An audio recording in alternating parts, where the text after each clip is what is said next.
Now I have a pleasure and an honor to introduce to you Charles Darby. He's the general manager of the Greater Wilmington Airport. There have been a lot of changes on the plus side that have occurred there, and we're going to find out about them now. Hello, Charlie. How are you? Good evening, Robert. Who owns and controls the Greater Wilmington Airport?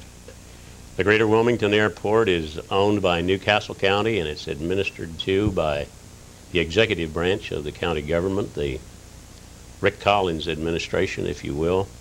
They're the Chief Administrative Officer, Michael Harkins, and Administrative Aide, Michael Ratchford, the man that I answer to. The County Council has a watchdog committee, the Airport Committee. It's chaired by Councilman Joseph Toner. The airport happens to be in his district. Yes. And Councilman Richard Cecil serves on that committee, as well as the Council President, Karen Peterson. Now, is the airport generating revenues? Are we in the black? The airport does generate revenues, and no, we're not in the black, but we do hope to balance the budget one of these days. It generates revenues from leases, concessions, and land rentals. Now, what airlines operate at the airport presently, and what ones will operate there in the future? And tell us about the routes they're taking and will be taking. Wheeler Airlines is operating at the Greater Wilmington Airport nowadays. They're based in Raleigh, North Carolina. They have flights out of Wilmington to Atlantic City, Norfolk, Richmond, Virginia, Greensboro, North Carolina, Charlotte, Asheville, and other cities in the South. What's planned for the old industrial park, and what about the Citibank site that is being developed? Big plans for the old industrial park. Most of the buildings in the old industrial park have been demolished. There are a few remaining, but the old industrial park has been beautified. The pond at the park has a rock wall around it now. There is a new road, 60% completed in the park. We call it the Spine Road, refer to it as the Spine Road. The Citibank building is occupied and is operating. That building overlooks the lake. If you haven't seen it, you should come out someday and give yourself a treat and have a look at that. I've passed it. I'll take a closer look next time I'm by there. Now, other than Citibank, who are the other tenants at the airport? There are many other tenants at the airport. The largest tenant that we have at the airport is Atlantic Aviation. We refer to Atlantic Aviation as a fixed base operator, FBO for short.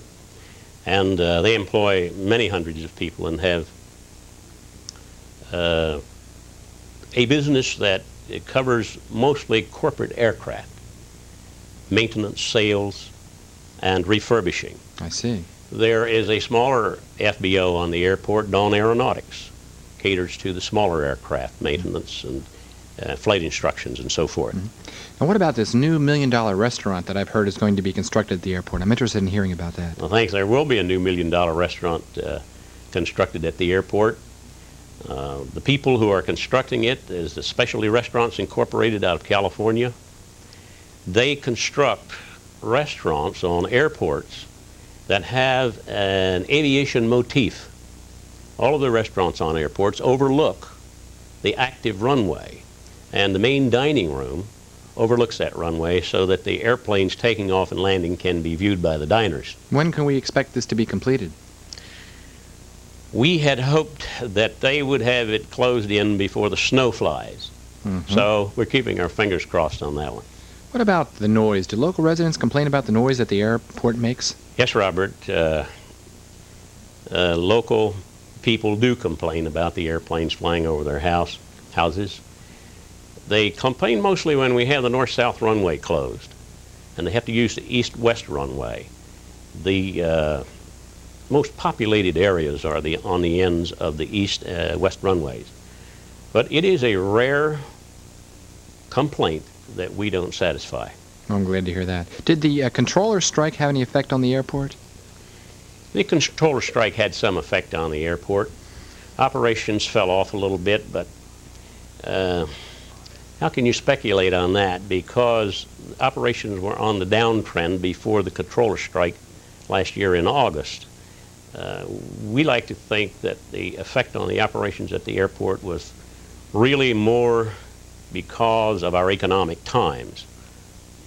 The controller strike did cause us to closed the control of the airport from midnight to 7 o'clock in the morning, so there's no shift at that time of day. Now, what about deregulation, which took place? Why don't you explain to the viewers what that is, and did it have any effect on the airport? Deregulation, yes. Everybody in the airplane business knows what deregulation is.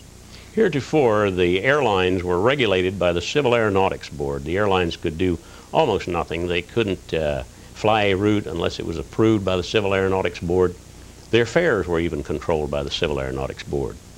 When they were deregulated, chaos set in. Many of the airlines filed bankruptcy. The big one was Braniff that everybody read about. As far as that effect on the greater Wilmington airport, it did eliminate all airlines traffic at the airport. I think there again, airlines traffic was on its way out before the deregulation came into effect. Well, thank you, Charlie, for coming on Focus Delaware to let us know about the airport. My pleasure. You viewers, if you have any additional questions, I'm sure Charlie won't mind fielding them at his office down at the Greater Wilmington Airport. Right, Charlie? Not at all.